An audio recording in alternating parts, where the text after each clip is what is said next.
ఏం జరిగింది? సార్, దిలీప్ ని మా నాన్న అరెస్ట్ చేయించారు సార్. అతని పోలీసులు లాకప్ లో పెట్టి కొడుతున్నారు. అంతేకాదు సార్, మా నాన్న నాకు బలవంతాన పెళ్లి చేయాలని చూస్తున్నాడు. రేపు సాయంత్రమే పెళ్ళట. అలాగా సార్? అవును సార్.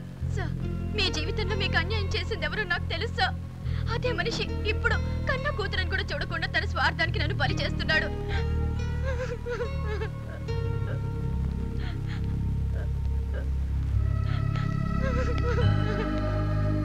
సార్, ఈ పరిస్థితిలో మీరే మాకు దిక్కు.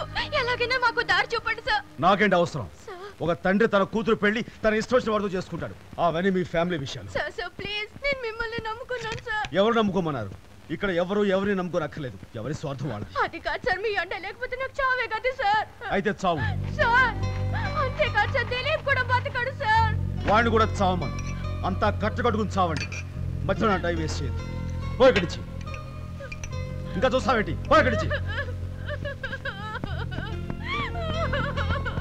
ఎందుకు సార్? ఎందుకు అమ్మాయి నా పేరు? వెళ్ళి ఇష్టమైన పెళ్లి చేసుకుని చావనివ్వండి. ఆ సంగతి తెలిసి దిలీపు చస్తాడు. చావనివ్వండి సార్, మనకెందుకు? ఎవరు ఏమైనా సరే నేను మాత్రం ఈ మాట జవదాటను.